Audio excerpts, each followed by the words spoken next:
I still remember the smell of burning cloth. It clung to the air, sharp, bitter, unforgettable.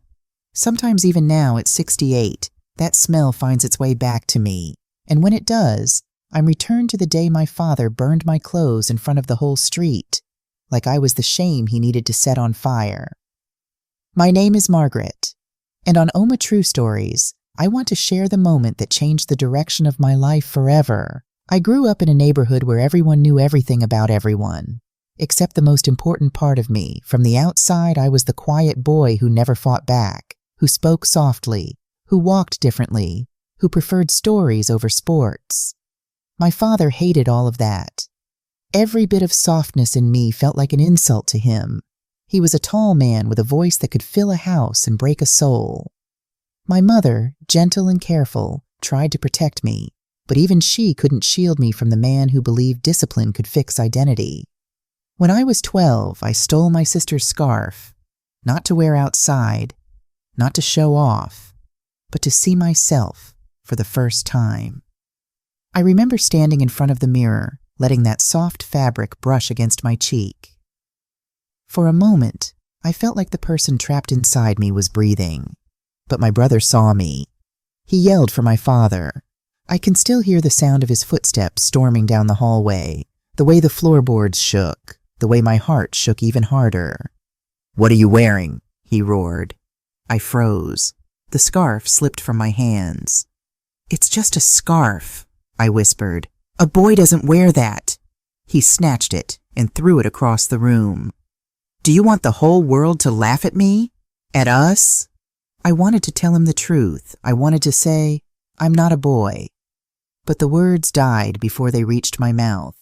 That night was the first time he hit me. It wasn't the last. When I turned 17, I bought my first piece of clothing with my own money, a pale blue blouse from a thrift shop. I hid it inside an old box under my bed. Whenever the house was empty, I'd wear it. I'd stare in the mirror and whisper my name, Margaret, like a secret prayer. But one afternoon, while I was away at school, my father found the box. When I came home, the entire neighborhood had gathered outside. At first, I didn't understand why. Then I saw the smoke. My father stood in the middle of the street with a metal barrel, flames dancing wildly inside it. My clothes, my blouse, a skirt, the scarf I saved, a pair of earrings I had bought but never dared to wear, they were all inside that fire. He held the blouse in his fist like a captured enemy.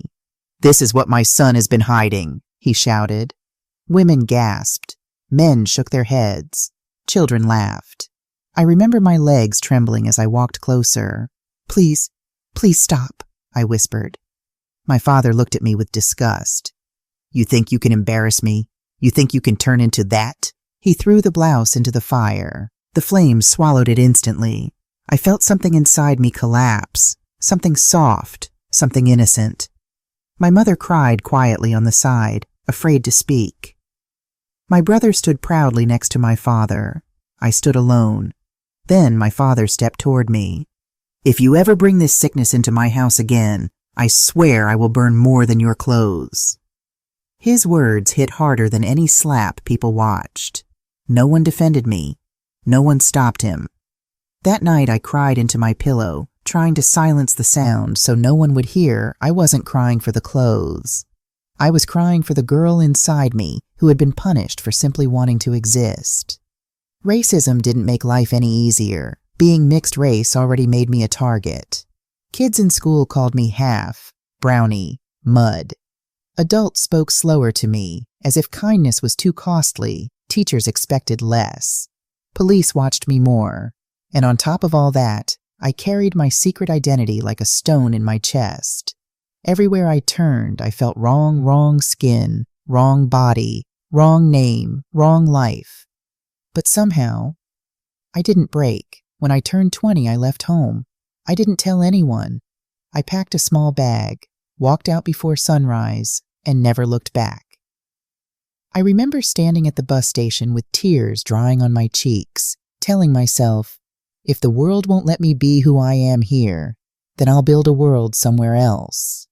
And I did slowly, painfully, but I did. I worked small jobs, saved money, met people who saw me, not their assumptions. I found friends who protected me the way family should have. I transitioned quietly, step by step, becoming Margaret in the mirror and in the world. Years passed. Then one day, I was invited to a wedding not mine, someone else's. But walking into that hall, wearing a dress I chose with my own hands, hair set the way I liked, earrings shining softly, I realized something all the things my father tried to burn. I rebuilt them. No fire could erase the truth of who I was. Later, at my own small, beautiful wedding, surrounded by the people who loved me, not because of who they wanted me to be, but because of who I was, I thought of that burning barrel, and for the first time, the memory didn't hurt as much. Time had given me distance.